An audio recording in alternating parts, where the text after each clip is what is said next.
slow pokes, we need a speed master. Big money flowing, that's a signal in the air. Inside of confidence, for a win we gotta care. Index and Daiso, the tools of the trade. Heels, racing tips, the winning moves are made.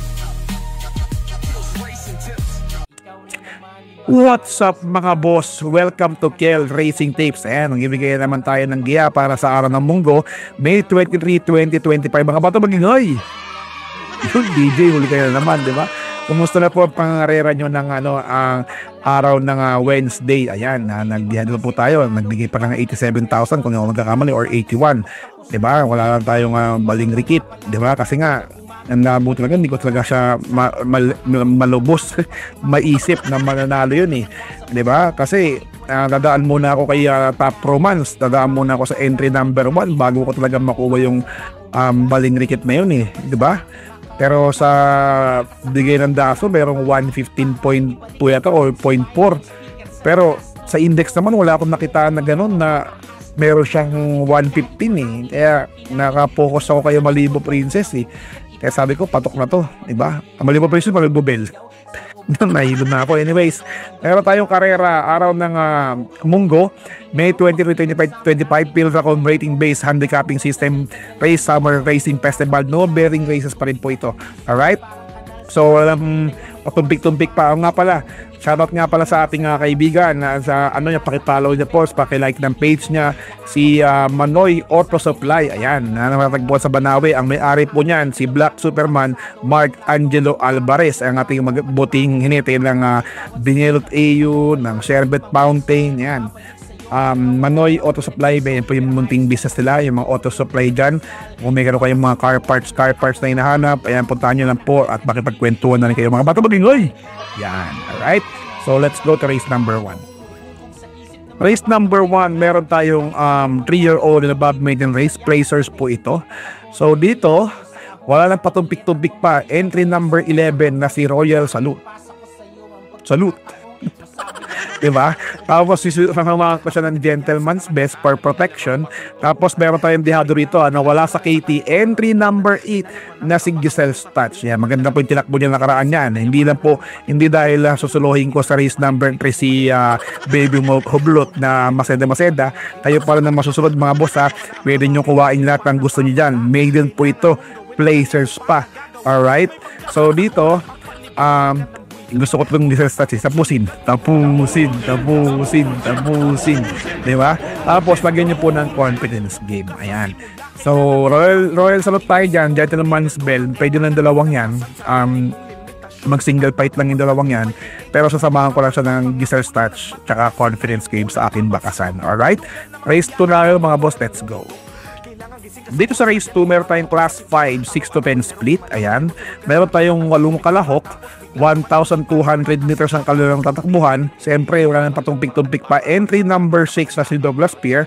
Tapos sisegundahan ko ng Professor Jones. Pwede po manalo dyan si Chef Cat ha. Ayoko lang po kasi mas labang sa akin itong dalawang to.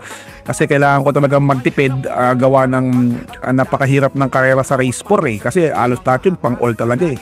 Alright, pero bago yan, dito muna sa race 2. So Douglas Pierre tayo dyan, tapos Professor Jones. Kayo pa rin na mga masusunod mga amon tunay ha. Pwedeng sama niyo si Manila Boy na nanalo na nakaraan.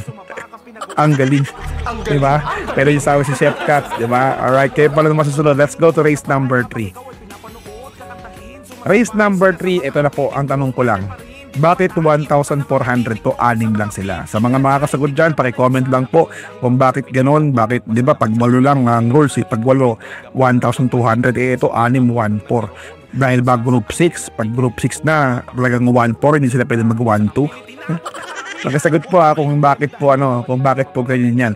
Kasi gusto ko rin pa malaman para may idea ko at para malaman ko po kung anong rules. Alright? So dito, meron tayong group 6, non-placers po.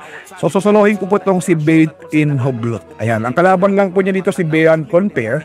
Ayan, single fight lang po yan. Pero nyo kuwain si Blue Bubble tsaka si Unforgettable. Right or wrong? Boy Wonder, no, dito na tayo kay Baby in Hublot. Ang kalaban lang talaga niya si Beyond Compare. Single fight lang po yan. Kayo pa rin na masusunod mga amon tunay pero para sa akin lamang na po yan. Race number 4 tayo, let's go. Race number 4, ito yung sabi ko sa inyo na napakahirap.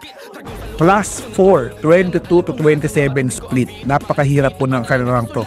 Pang all yan actually. Pero syempre, dahil nagtitipid tayo, kailangan natin yung mga malalakas na kabayo. Sino-sino yun? Entry number 8 na walang iba ako si This is Sky Story. Sisigundahan ko ng Guerrero Warriors. Lalagyan ko rin ng Over Assuming. And of course, na si Simply Jesse. Ayoko sana kuhain tong kabayong to kasi napakatagal tumakbo. Diba? Kung hindi ko kakamali, let me check sa index mga boss. Hindi ko kakamali, ang tinakbo nito is 400 days na hindi tumakbo. Diba? 412 yan. 412 na hindi tumakbo. Tapos nag-barrier lang siya nung May 11. Alright? So, kayo pala na masusunod mga boss ha.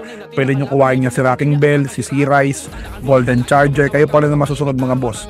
Alright? Race number 5 na, let's go.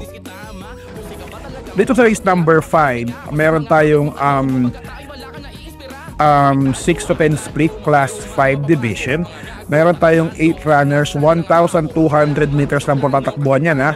Pero syempre walang patumpik-tumpik pa. Number 1 ko dito ay walang iba kundi si Advocacy. Susundan ko siya ng French Leather. Tapos susundan ko rin siya ng Golden Pitita. And of course na si Isaiah. Pwede nyo kuhain niya si Margot kung gusto nyo po mga boss. Alright? Kayo pa rin na masusunod mga amon tunay ha. Ito yung giya ko lamang na nababase sa index at daso. Race number 6 tayo. Let's go mga boss. Race number 6 po tayo mga boss. Meron po tayong class 4, 16 to 21. Ito masyado mabigat ng itong laban na to. Alright? Kayo po rin po ang masusunod mga boss. So para sa akin dito, ang pamposte ko walang iba kundi si Artseb. Tapos susundan ko siya ng Darna, ang bato. Yan, Darna, si Arrogante, at ang dihado ko rito walang iba kundi si My Diamond. Ayan, wala sakit yan mga boss ha. So dito, Artseb, Darna, Arrogante, at My Diamond. Kayo pa rin na masusunod mga amon tunay. Tara, let's go to race number 7.